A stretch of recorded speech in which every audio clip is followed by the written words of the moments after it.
Okay, so I'd like to hand across to Christina Kurlicia. Essentially, Christina works for Curler Group, who are tax and accounting specialists with offices in Hong Kong and Shanghai.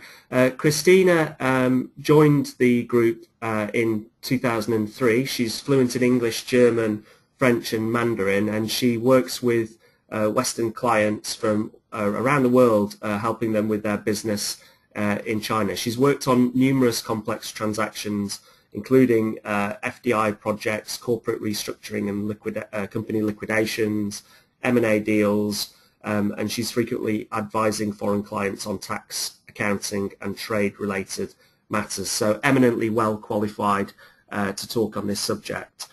She's also a co-author of Curler's monthly magazine, which provides insights into investment, tax and operational issues for foreign companies entering and expanding China. She's also contributed to numerous other publications and frequently holds seminars, presentations and webinars, and Christina has spoken at many CBBC and BritCham seminars and events. So with that, with no further ado, I will hand across to Christina and to talk a bit more about profit repatriation in China.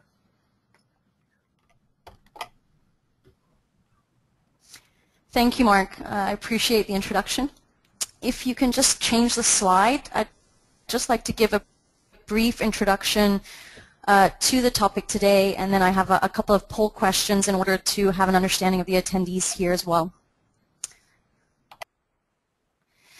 So in today's environment, with China becoming an increasing consumer market, many companies have a respectable part of their total value chain in China, or at least they're planning to have a respectable part of their value chain in China.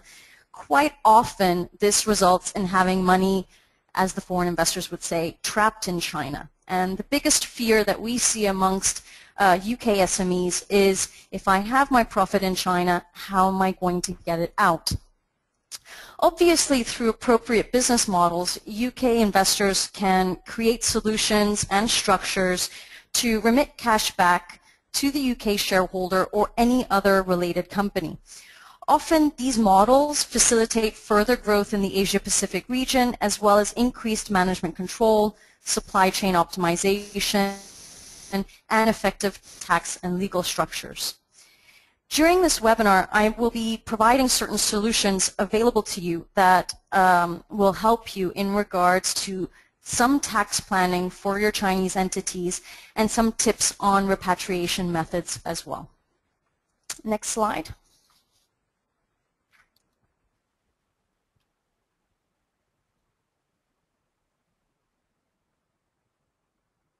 Mark, I think we have the poll. We do indeed. Yes, I will launch that now. So the first question for everyone is fairly straightforward. Do you have an entity in China? So do you have an entity in China, yes or no?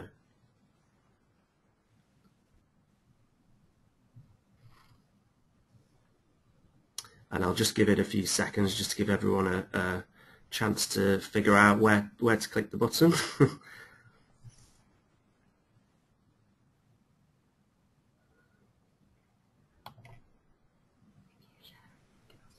Okay, great. So, yeah, the majority have no entity in China. About a quarter of people do currently have an entity in China. So I think we have a follow-on question from that, which is, was or will tax planning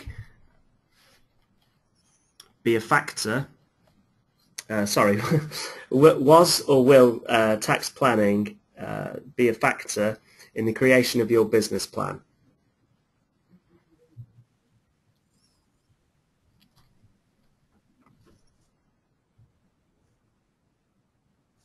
Again, just give that a couple of seconds just for everyone to vote.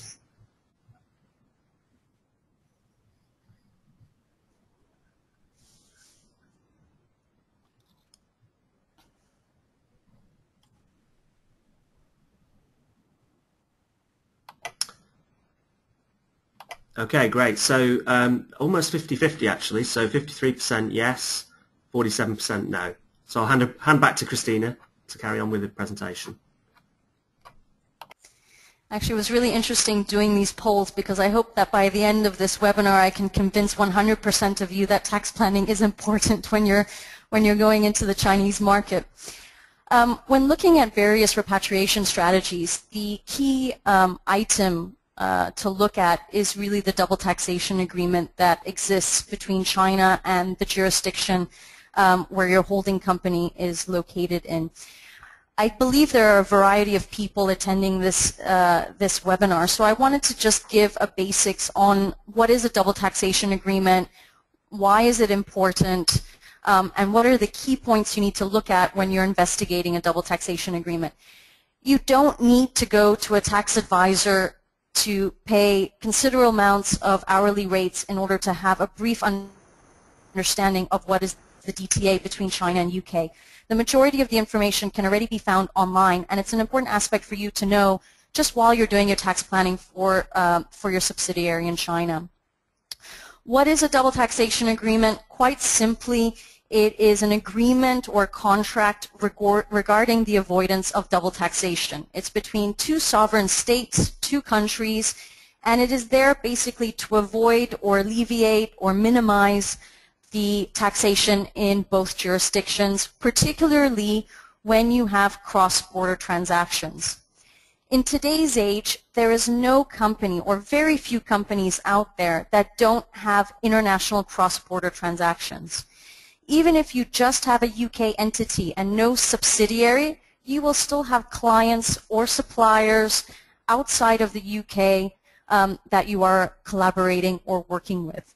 So it is definitely important to look at the DTAs. Why do DTAs exist and how did they start coming about was basically because without a DTA, you are discouraged for doing any type of international or cross-border business. And there are actually still a lot of DTAs that need to be negotiated between certain jurisdictions. Not all DTAs exist between every two countries. So there's still a lot of work that needs to occur there. The double taxation agreement is usually a 40 to 50 page document, and there are, in my opinion, only certain clauses that a company should really focus on when doing their tax planning, particularly if you are an SME. The first is looking at the scope and treaty benefits, which is usually the first article within the DTA. The next is looking at the clause and the definitions by dual residence. And by dual residence, it basically means, do you have an entity in the UK and do you have an entity in China or not? This leads on to the next pertinent question of permanent establishment and business income. There are many UK companies out there, particularly in the service sector, that have no Chinese subsidiary but are delivering projects domestically in China and are sending people domestically into China to fulfill these projects. And usually they will vary from 1 to 2 week projects to 6 months, 9 months, 1 year, if not longer. And it's important to then also understand what are your tax consequences in those regards.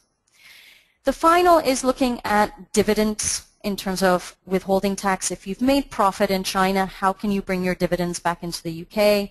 Royalty fees, licensing fees, interest, again, all types of repatriation methods that can be incorporated, and there's always a tax aspect that you need to look at.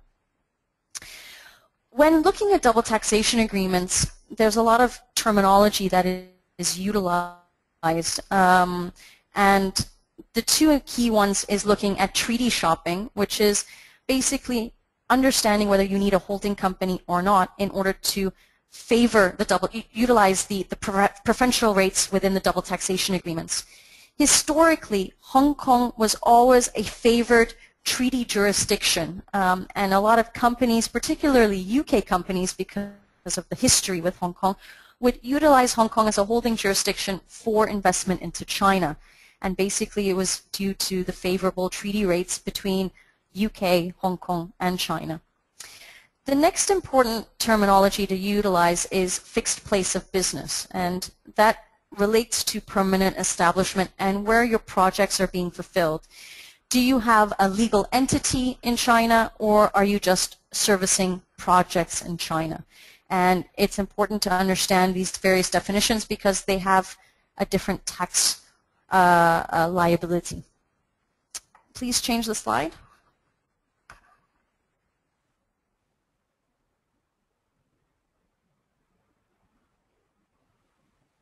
Sorry, Christina, just to interrupt you for a second Here, there. I just wanted to give you an overview. Sorry, just to interrupt for a second. I just want Sure. to check that everyone is still able to hear.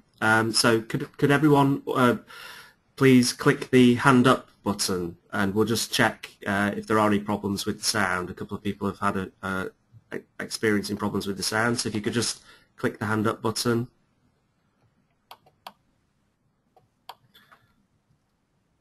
Yeah, it seems as though the sound does seem to be working for most people. So I don't think the problem is at our end. So it looks as though it's more at the terminal computer's end. So apologies if you're unable to hear this, but we will be making this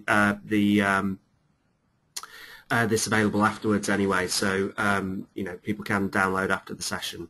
Anyway, I will hand back to Christina. Thank you, Mark. Just to continue on, China has approximately 99 double taxation agreements with countries worldwide. And one thing that I just wanted to highlight here was the fact that in the recent 2 to 3 years, a good 1/3 of the European countries that you see listed here have renegotiated and re-signed the double taxation agreements in order to get even better preferential rates, UK being one of them. And I will go into now the UK-China Double Taxation Agreement. Mark, if you can change the slide.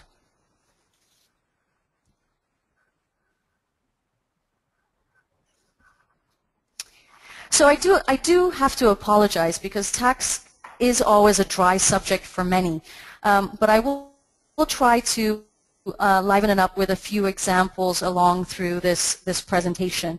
But when you're looking at the China-UK DTA, I've highlighted here, as is in my introduction, the key main points that you should take into consideration when you're doing your tax planning for the establishment of your China subsidiary.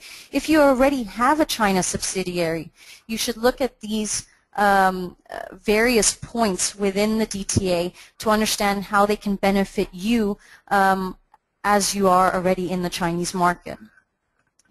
So the new double taxation agreement between China and the UK was ratified on the 13th of December 2013 and was entered into force in both countries under the following circumstances.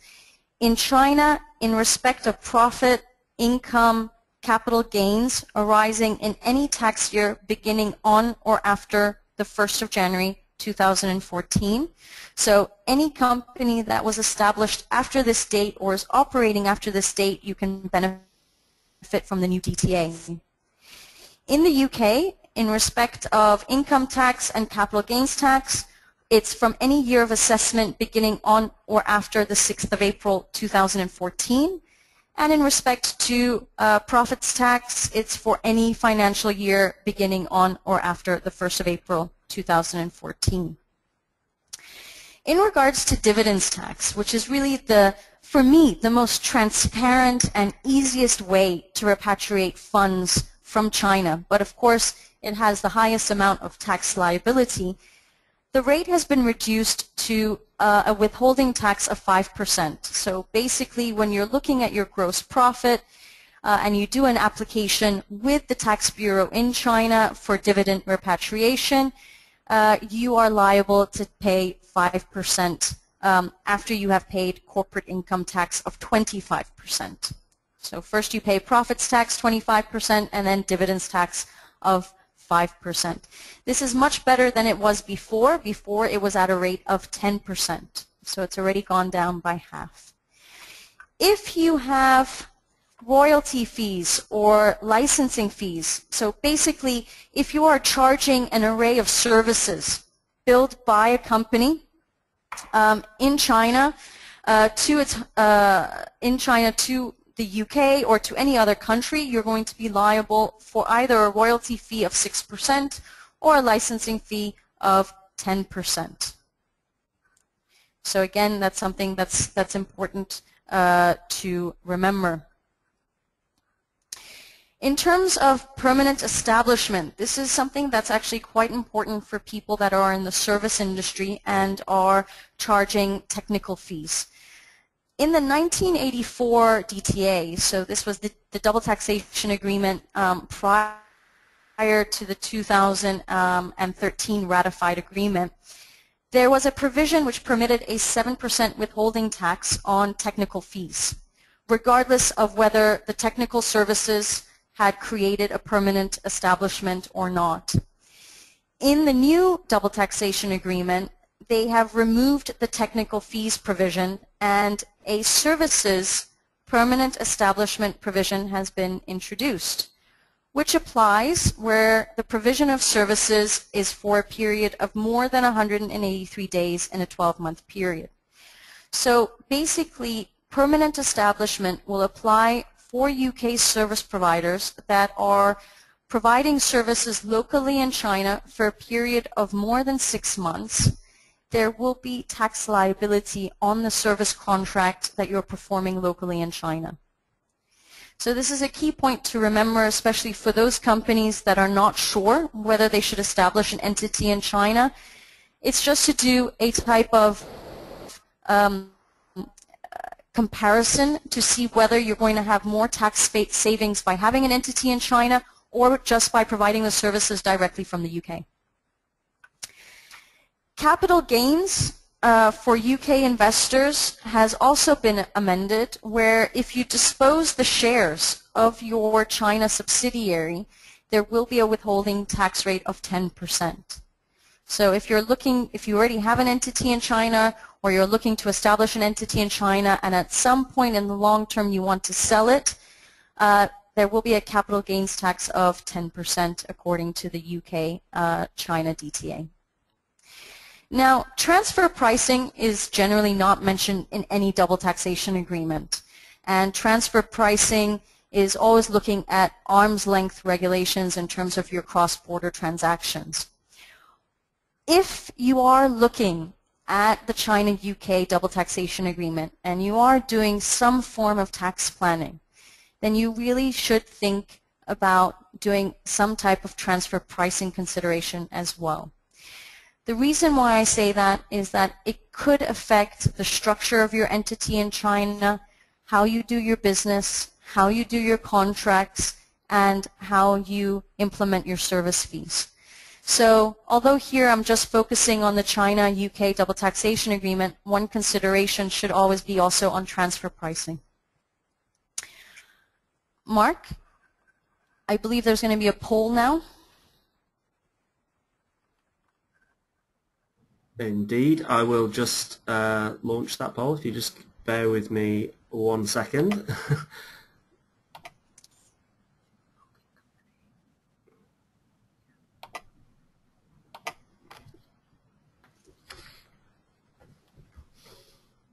Okay, yeah, so the question is, are you planning or did you plan on establishing a holding company within your structure for your China business?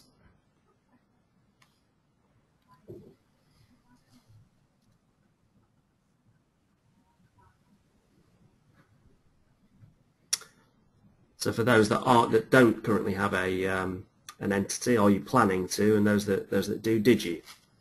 So just give that a couple of seconds.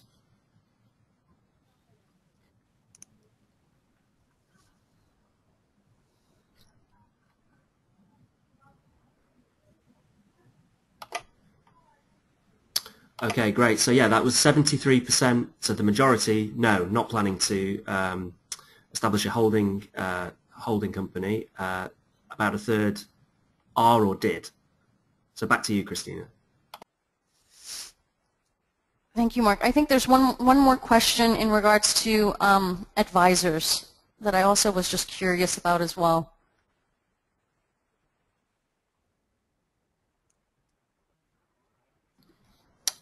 Okay, yeah. So the question is, who within your organisation and external from your organisation are you planning or did you speak to about your business plan with? Was it CBBC? Was it your UK lawyer, China lawyer, UK tax advisor, a China tax advisor, or maybe all of the above?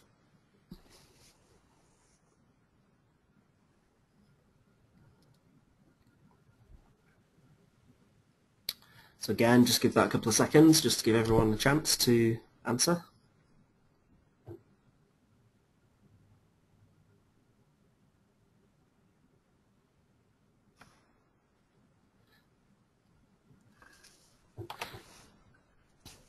Okay, great. Well, we have what looks like a very sensible audience, or most of you saying all of the above, and some of you obviously getting advice from China lawyer or a tax advisor, and some also from CBBC, which is good to hear. Okay, thanks.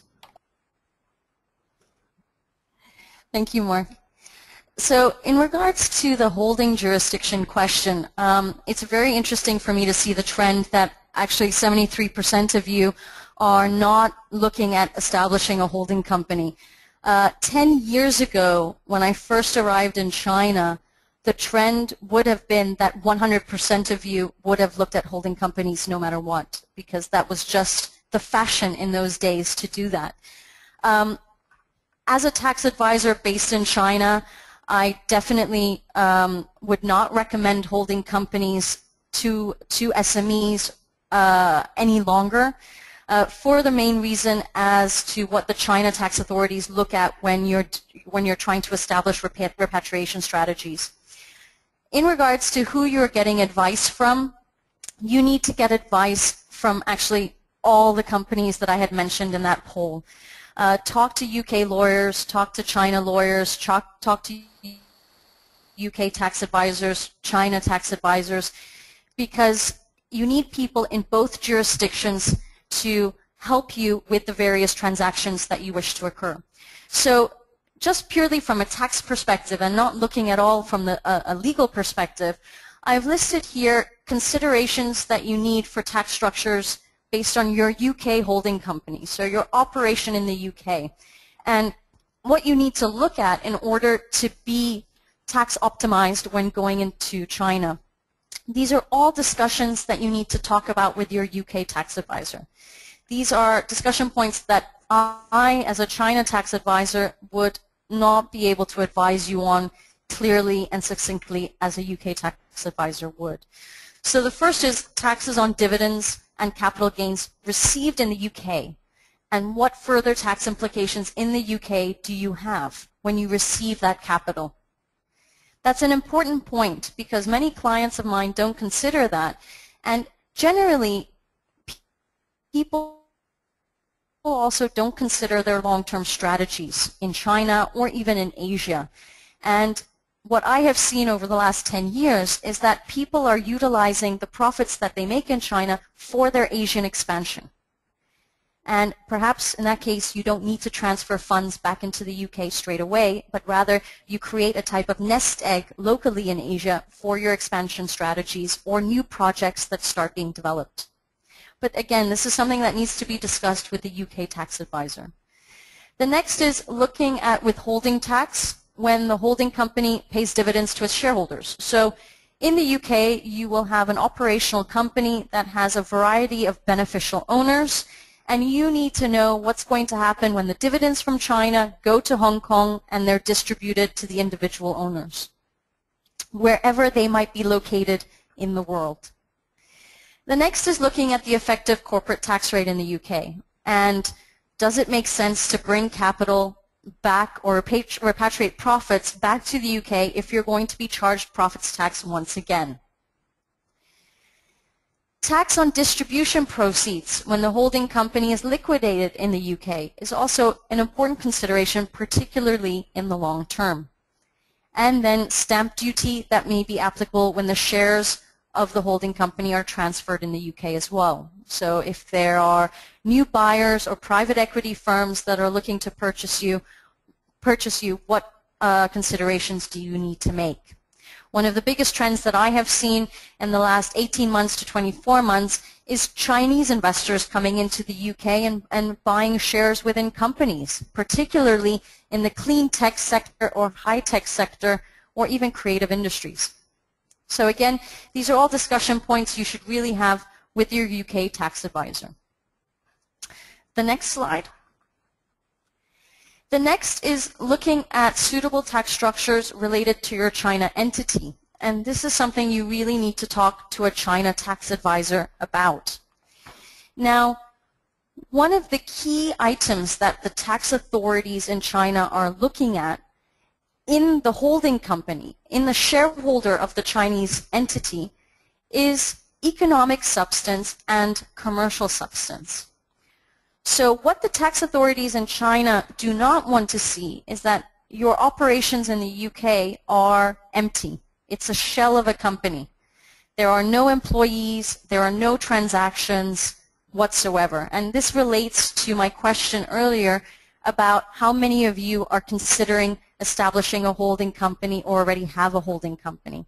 I believe the percentage was around 25% of you are planning it or have considered it. When you are considering it, you really need to look at what type of economic substance and commercial substance you're going to create in that entity. The Chinese tax authorities today hate these tax haven structures from British Virgin Islands, Seychelles, Mauritius, or even Hong Kong and Singapore. By economic and commercial substance, for me, the definition of this would be how many employees are in that company, how many employees are based locally in that jurisdiction, are there transactions that are flowing through that company in terms of trade or service, etc. Now, I'd just like to give you a few case studies considering the last 18 months in China and what the tax authorities have been doing when repatriating funds overseas. So the first is looking at dividends. The dividend system in China is relatively straightforward. Dividends can only be repatriated once a year, once all of your annual maintenance work has been completed. So your annual audit, your annual profits tax filing. The application is easy, straightforward. It's just very bureaucratic, like everything else in China. There's a lot of paperwork that is involved and time. So it takes usually about 6 to 8 weeks to get a dividend application approved. Now, in the last 24 months, I would say, the tax authorities have been asking for certain companies that are located in certain jurisdictions, like Hong Kong, for example, to provide documentation on their financial management reports, payroll slips, in order to see what type of substance exists in that company. If they create a ruling that that holding company has no substance, then you will not get the preferential rate for remitting your dividends. So as I mentioned earlier, the dividends tax rate between China and the UK is 5%. If they believe there's no substance in the UK, then the rate would go back up to 10%. The same in regards to the repatriation of royalty fees, service fees, or licensing fees. To give you one example, we've had a client who had an entity in Hong Kong which owned the trademark license for its brand. We had to go through an application process for the remittance of licensing fees that took approximately 14 months to get approved because the authorities thought that the rate or the way that they calculated the trademark licensing fee was absurd. And it took 14 months to convince the tax authorities that it was a regular rate according to market regulations globally, and we had to show a lot of proof and documentation. So even when you create a licensing fee document that is true, the license was owned by Hong Kong and it requires to receive a licensing fee, you have to show proof of how you're making that calculation to receive and calculate the license fee that is owed to the Hong Kong company or even to the UK company. If you are incurring projects in China and you need to send expatriates from the UK for a short period of time, 1, 2 weeks, maybe a couple of months, and you're going to charge management fees to your China subsidiary. The tax authorities will now request to see the visa applications, the entry and exit stamps from the immigration to verify the exact number of days that that management has been in China. They will then look at your management fee contract and verify whether the hourly rate or per day rate of that manager is reasonable according to market standards. So the tax authorities are becoming much, much more stringent, particularly in the Tier 1 cities where Beijing, Shanghai, Guangzhou, and Shenzhen, where they are trying to be the example to the rest of China in terms of transparency. And they want to make sure that all the contracts that are in place and all the repatriations that are being created are of true substance. And the key word there is really the true substance. Next slide. So I've listed here the 7 most popular methods of repatriation, particularly amongst our SME clients in terms of repatriation from China to the UK. As I had mentioned, dividend with dividends, the transfer of dividends is really the most transparent method. But there are legal and business considerations that you need to take into account. For example, dividends can only be repatriated out of China if all of your registered capital has been injected into the Chinese company. In addition, all prior year losses have to have been made up. So in China, you can forward your losses for a period of 5 years. And you need to make sure that all your statutory reserve funds, where required, have been set aside. So when you set up a company in China, you will have an Articles of Association, and within that Articles of Association there is a clause which specifies what is a statutory reserve fund. Basically, it is a fund where you have a nest egg of capital that will, if you should go bankrupt in China, will be utilized to pay off any debt that you might have. So this has to all be done before you can repatriate any types of dividends. On average, for our clients in China, usually the first dividend repatriation can be anywhere from the 5th to the 10th year of operation. And the reason for that is because there are a lot of other methods that can be implemented to repatriate funds before declaring profits tax in China. The next is looking at the capital reduction in terms of registered capital. Now, if many of you have already set up your company in China, you will note that in the Articles of Association of your company, there is a clause which says you are not permitted to reduce your capital investment. In actual fact, you are permitted, but you do need to get approval from the various authorities, primarily the Administration of Industry and Commerce and the MOFCOM.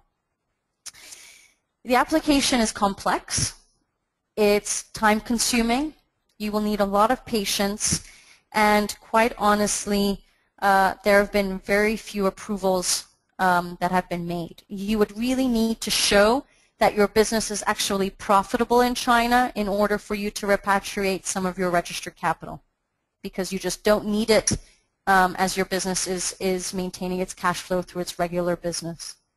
So capital reduction, I've added it here, but really it's a very complex and difficult procedure to go through. Service fees, royalty fees, licensing fees. This is usually the most popular method to repatriate funds out of China. The fee is generally 6.8% VAT, which is a standard rate for any type of service that you're performing in China, plus withholding tax, which for royalty fees with the UK is 6% and licensing fees is 10%. The key thing to remember with service and royalty fees is the level of true substance that is behind that contract. I am embarrassed to say that 10 years ago it was popular amongst all SMEs to create fake contracts in order to repatriate funds. I can tell you that today it would be impossible to do that. That's how strict and stringent the tax authorities have become and how they've developed their internal systems to ask for further documentation in order to be able to prove true substance. So even for SMEs, everything, there has to be a truth that's lying behind these agreements. Acquisition of assets overseas. This is probably not necessarily a method that SMEs want to take, but obviously multinationals definitely consider it. There might be assets that you want to purchase overseas, whether it's machinery, whether it's property, etc. And you can utilize your funds in China to be able to acquire these assets and bring your profits basically outside of China. Generally for SMEs, it's not the most popular method, and your business definitely has to develop to a certain size in order for you to be able to do that. But it is something to consider in the long term. The next is providing an offshore loan to overseas shareholders. Again, this is not generally a very popular method, but I will say during the financial crisis in 2008, 2009, 2010, this became a very popular method for European businesses to sustain themselves. China and Asia was doing so well, profit was accumulating in China, and basically these Chinese entities were offering loans to the overseas shareholders in order to sustain their businesses. So again, it is something that is possible in today's world where businesses the crisis is certainly over in many jurisdictions. This is probably not something you want to do, but it's definitely something you can consider in the long term.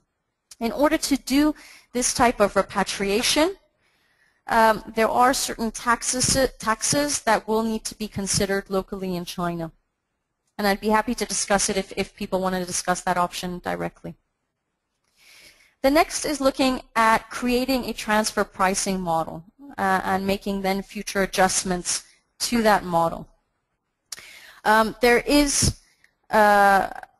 various structures that would need to be created within your transfer pricing model, and various structures if you're trading or you're providing services. Transfer pricing is a big topic in China, has definitely become a big topic within the last 36 months, particularly for multinational companies. I have a lot of SME clients who ask me, do we need to prepare transfer pricing documentation and have it in a safety box in China? Transfer pricing is usually always at the bottom of people's lists of things to do, but I would definitely recommend clients to put that on top of their lists. China is complicated enough as it is. When you're looking at your business operations, you're trying to acquire clients, deliver projects, and you're really focused on the operational day-to-day business. Looking at IP, looking at taxes, looking at repatriation models, looking at transfer pricing are usually considerations you will only see down the line when you really do start making profit, and at that point it gets to be too late. So my recommendation is do your transfer pricing model from day one. Once it's done, you don't even have to think about it again, and you don't have to stress about it. If you don't get it done and you are called upon by the tax authorities to show transfer pricing documentation, you have 20 days to submit it. Only 20 days. And if you don't submit it, then penalties can arise. And penalties, although in China are not extremely high, they usually will go up to 50 to 100,000 RMB for people within the SME categories. But it's just, it will keep you awake if you get called upon. It will be a stress factor that you will have to keep considering. And if you get it done from day one, you don't have to consider it again later on. The last repatriation method is really looking at offshore investments. One thing to consider, which many people don't consider nowadays, is there is a free trade agreement between China and the ASEAN countries. And if you are looking to expand into the ASEAN region, whether that's Vietnam, Thailand, or Malaysia, this free trade agreement is sometimes much more preferential than utilizing a Hong Kong or Singapore holding structure or even investing directly from the UK. So you can have your China subsidiary invest in Vietnam with another subsidiary or in Thailand, etc., which is something that's becoming very popular to do. Next slide.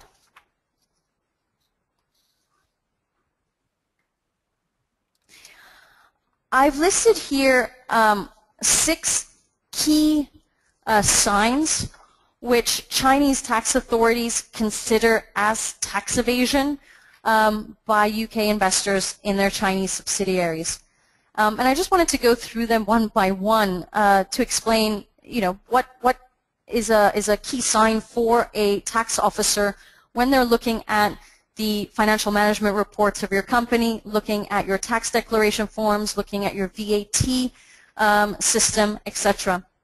The first is significant amounts or numerous types of related party transactions. So if you are implementing repatriation strategies to all the sister companies and to the shareholder, and you're repatriating your entire profit and all your funds every single year, that is a sign for the tax authorities that you do not want to keep funds in China, you do not want to declare profits tax, and it's basically a type of tax evasion in their eyes. So you have to be reasonable, you have to use some common sense when you're developing your repatriation strategies. And the key is to talk to your advisors in China and also talk to your UK tax advisors as well in terms of how to implement them.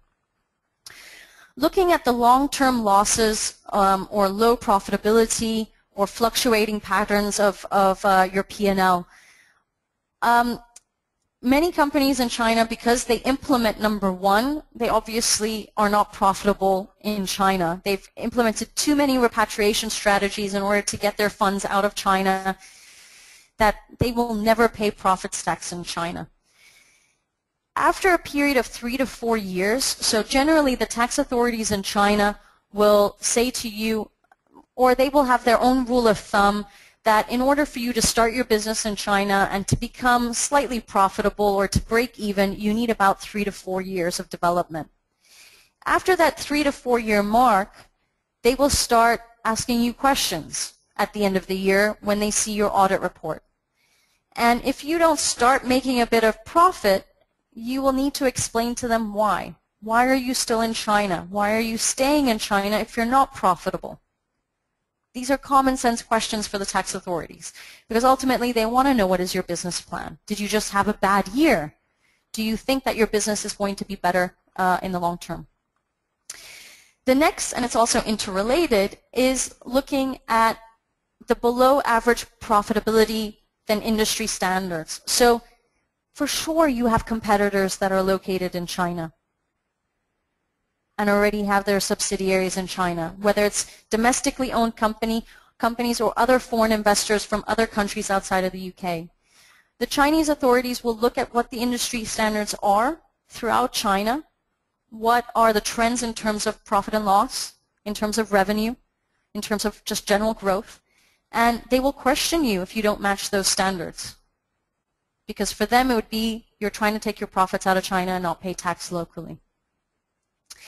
Doing business dealings with companies established in tax havens. And by tax havens, there is no real definition in China for that, but generally speaking, it's looking at companies that are located in the Seychelles, Cayman Islands, Guernsey, Jersey, Hong Kong, Singapore, where there are very low tax rates on profit. So they will analyze that as well. The last two is really looking at transfer pricing. So if they get suspicious from points 1 to 4, then they will start asking for transfer pricing documentation and obvious violations that have occurred in terms of the arm's length principle, which is why, as previously mentioned, it's better to have that documentation in your desk drawer so that you have it readily available if questions do come about. Mark, the next slide.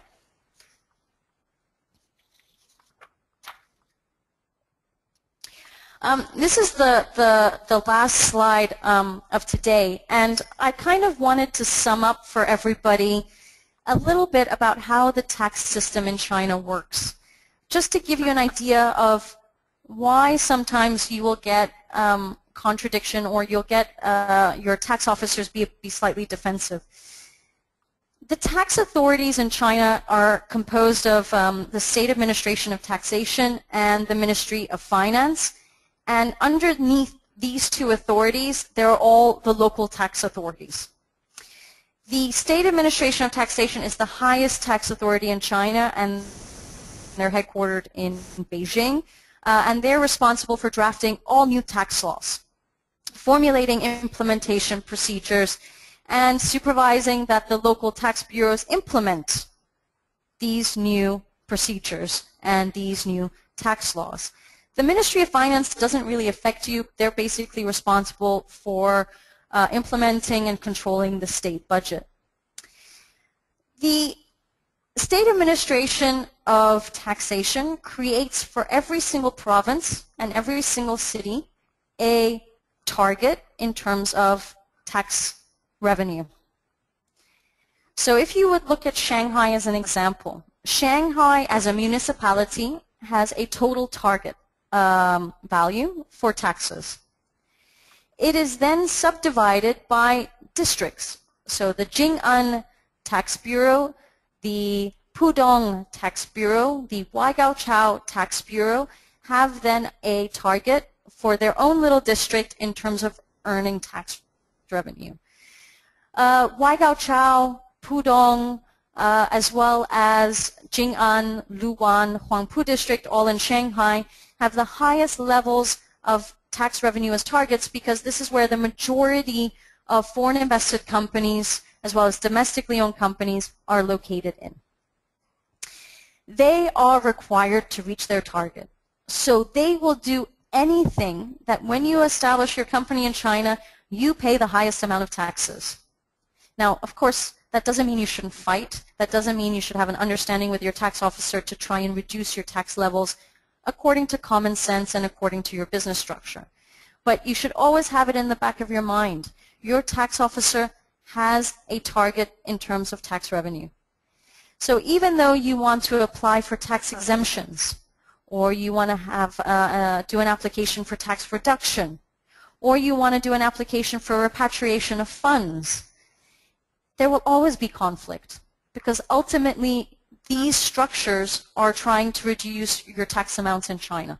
So there will always be some form of conflict that is involved, some form of frustration that will be caused, and a lack of patience will develop. But you just have to remember this is what their target is. You just have to be patient yourself and understand how the system works. There are so many other aspects besides the repatriation of funds that need to be considered when having your entity in China. You need to understand what taxes are actually associated with you. Is VAT applicable? Is business tax applicable? Consumption tax if you are trading in food and beverage. There are so many taxes involved. You need to know what you're actually liable for based on your business scope and the services that you're providing. Can VAT be paid on to my customer in China? Can I apply for VAT exemption based on where I'm actually providing the service from? What is my tax liability for cross-border transactions? You have to also consider cash flow issues. One of the key faults that I see with many clients of mine in China is just cash flow problems and being able to sustain and maintain their operations in China. One would not believe how long it takes to get clients to pay you. Where you might have a 30-day period of having your invoice paid, it could go up to 183 days, if ever. And it was interesting because there was a statistic that I read last year in terms of who were the worst payers in China. And actually it's the foreign multinationals that tend to be the worst payers. Domestic companies have improved themselves so much that they are now underneath these foreign multinationals. But you definitely need to speak with your customers locally in China and understand the payment terms, when payment will be made, and understand how you should follow up. What's the culture related to that? If you want to expand into China and you want to set up branch offices, how is this going to impact your repatriation strategies? And obviously, do you need to adjust pricing mechanisms compared to the UK and related to the China levels, etc.? So there are many other considerations, not only the UK-China DTA and looking at dividends tax and other forms of repatriation strategies, but there are other ways of optimizing your tax system locally in China as well. So Mark, that's actually the end of my presentation. Okay, great. Thank you, Christina. That was fascinating and great to sort of really drill down into some of the issues faced by SMEs and the sort of various different ways in which they can structure their business in the right way. And it's clearly a complex subject area. So I'm sure that there will be questions. So please do use the panel to ask any questions that you may have. I've got an initial question here from Lisa, who is asking about, you spoke about dividends, so repatriating profit by dividends. Are there any limits or caps on how much profit can be repatriated via dividends? And if so, how is that determined? No, actually there are no limits. You can actually repatriate your entire profit if you wish. Many clients, however, want to keep a buffer within their China entity in case of expansion plans or in case they need funds in emergency. So they don't repatriate everything. That's just a personal choice by the company, and they keep a certain amount left in the account. There is no limit. There is no cap. That's really an internal decision that has to be made by the shareholders. Okay, great. We've got a couple of more specific questions here. So here's one from Stephen. Are there any requirements for the Chinese entity for offshore loans? So is it that the Chinese entity is required to be in a profitable situation? So do they have to be making profits in order to use the offshore loan option? That's a good question. Yes, I mean in theory you have to look at what your bank balance is in the end of the day. Obviously, if you have a very high bank balance, then you can provide an offshore loan. One of the criteria is similar to dividend repatriation. You need to have all of your registered capital that's already in the entity. You need to have kept a certain amount of capital inside the reserve funds, and otherwise, once you have that, you're ready to go. But with any offshore loan, there is an application which needs to occur in China with your tax authority, as well as with the State Administration of Foreign Exchange. The State Administration of Foreign Exchange is required to give an approval because generally you're going to repatriate those funds in foreign currency, whether it's in US dollars, euro, or even pounds. And they're controlling this currency conversion. So yes, you do tend to need to be profitable in China. You need to have basically money within your account in order to be providing offshore loans. And you have to also have a contract in place between your China entity and who you're offering that loan to, and whether there's going to be interest applicable, etc. Okay, great.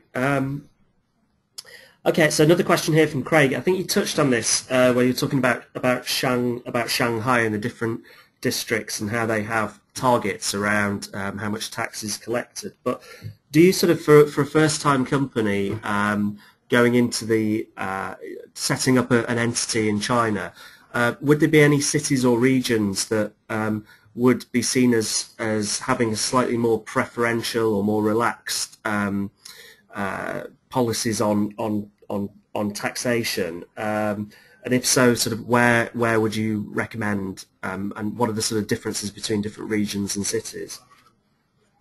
That's a good question. So my philosophy is the following. there are two government bureaus I would never try and mess around with. One would be the Labor Bureau, and the second would be the Tax Bureau. Preferential policies in terms of tax have been known throughout China. It's a common known fact that preferential policies have always been given by government heads in certain cities, in certain districts, etc. If you go to a certain city in the Tier 2, Tier 3, Tier 4 regions within China, they're all trying to attract foreign investment. So what I have seen is that they will verbally provide you with preferential tax treatments. For example, you want to set up a production facility in a very small town, let's say in Fujian province or in Hebei, and they are saying to you, if you come here, we will give you a free rent for a period of 5 years, and once you start making profit, we will have zero tax liability for 3 to 4 years. This all sounds wonderful, but in China, if a government officer offers you this verbally, I would not believe it. If they are offering it to you, then ask them to put it down on a piece of paper, sign it, and more importantly, chop it. As long as you have that chop of that government officer promising all of these items, then you can consider going into that location. Otherwise, China is actually unified in terms of profits tax, in terms of internal systems with their target revenues, etc. So there's no real preferential treatments that are being provided to foreign investors any longer. There are certain treatments that can be provided if you're in the high-tech sector, and there you have to fulfill certain criteria in terms of research development, number of employees, etc. And you can then do an application, and with that you get a lower profits tax rate from 25% to 15%. But the criteria are very strict in order to be fulfilled. But otherwise, no, there's no real preferential treatment being provided. I would really choose to set up your entity where you want to be, where you want to travel to. Make it convenient for you. Yeah, exactly. I think another item. I just wanted to mention another item. Tax policies also change constantly. So whereas one day you might get a tax policy that is written down, it might change in 5 to 6 years. And if you don't like that location, there's no added benefit for you. And how can SMEs sort of stay abreast and keep in touch with the latest tax changes in China? That's quite hard. I think that's even for us at Kohler Group, we get abreast daily by all the circulations that are being published. But even for us to digest all of the changes that are occurring in every single city and then in the unified system of China is difficult.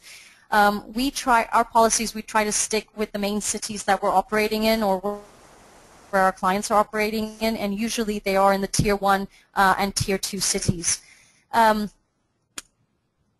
key thing that I would recommend is on an annual basis, sit down with your tax officer. You should not fear him. There's nothing to fear about him. You should have very transparent discussions with him about your business, your transactions, etc., and understand for him whether there are any new policies. Another thing is all foreign investors in China like to share their experiences. So if you are in China or even if you are in the UK, go to as many events and keep abreast of all the new information that is being distributed. I mean, the CBBC, for example, has events annually, if not monthly, webinars consistently that will always relate to new developments that are occurring in China, and try to keep abreast by these avenues. Yeah, that's great, and always a good plug. Good to hear a plug for CBBC. So good answer to that one. Running out of time a little bit, I do have one question here. You may or may not be able to answer, Christina. About this one is from Matthew, and it's regarding. He's talking about a company that he used to work with, and they were selling some real estate in China. They had to pay capital gains tax, and they were also told by the tax authorities that they were in arrears for years of property tax. So suddenly the income from the sale was entirely wiped out, leaving nothing to be repatriated. Right. So I just wondered if you have any thoughts on that in terms of the tax authorities being able to collect arrears of tax gone by, and sort of some thoughts about long-term planning for companies looking at making property sales and so on in China. I think this is one area where the tax system and the tax bureaus in China are still a little bit backwards compared to the UK, for example. I think one thing that SMEs maybe don't relate to themselves is the fact that they can apply for tax rulings.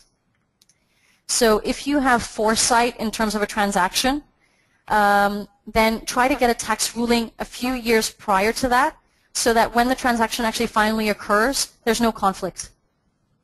And the tax bureau cannot go back on their word from the original tax ruling that they made. That would be one of the key aspects I would look at. For example, when you're trying to implement all of your repatriation strategies, I would highly recommend that the contracts be created and signed once you've established your company, and bring these contracts immediately to the tax bureaus for tax rulings. And like this, the contracts are fixed with the tax bureaus, and whenever you want to do a repatriation, in theory, it should go very smoothly because you have the tax ruling in hand, and you can say you've already approved the contract, so please approve the transaction and let's move forward.